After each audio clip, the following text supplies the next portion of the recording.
V Novi Gorici je potekal dvoboj med domačo Gorico in Olimpijo. Obe ekipi med tednom uspešni v pokalnem tekmovanju, Olimpija pri Domžalah, Gorica pa je doma odpravila Koper s 3:1.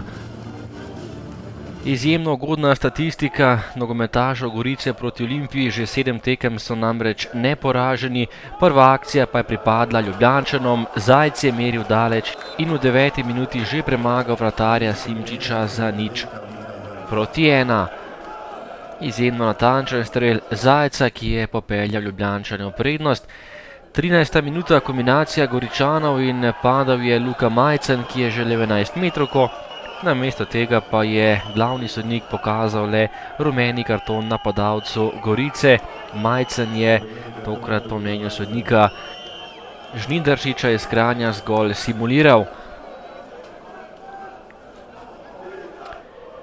Po dobre pol ure igre še ena priložnost po kotu in odbiti žogi je streljal Johnson visoko čez gol.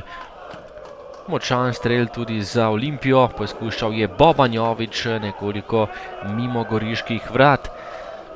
V sodniškem podaljšku prvega polčasa je meril še Vetrih, ki je žogo poslal proti vratom, Šeliga pa je obranil strel in žogo izbil kot. Takoj pa gol v drugem polčasu za Olimpijo, natančen je bil Valenčič. Lepa dvojna podaja z Rodićem in veselje Ljubljančanov ter povišene prednosti.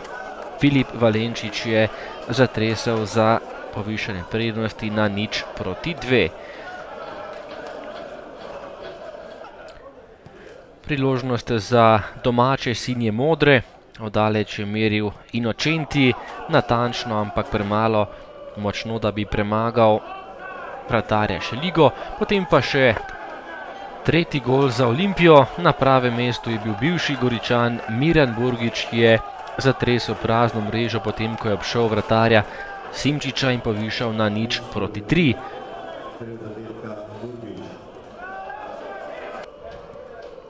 Do konca še en rumeni karton za Innocentija, ki je prejel še svojega drugega in Goričani so ostali samo z 10 nogometaši.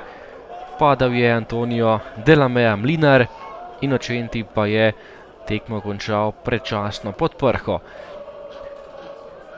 Ob koncu dvoboja še ena priložnost za zmajčke, podal je Burgič, Juršević pa se ni najbolj iznašel in streljal visoko čez gol.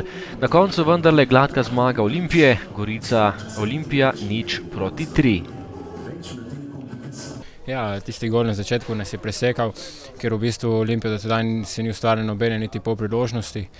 Mi smo držali žogo, bili nevarnejši prvi polčas. Mogoče res tisti zadetek, ki so ga zadeli z malce sreče, ampak moramo graditi na prvem polčasu, ki menim, da je bil res boljši in Olimpijo smo dokaj zelo dobro nadigrali. Ko smo dosegli prvi zadetek, je bilo potem v igri vse lažje in seveda, z mojim zadetkom smo lažje šli v igro in potem dodali še drugi in tretji gol in rutinirano zmagali tekmo.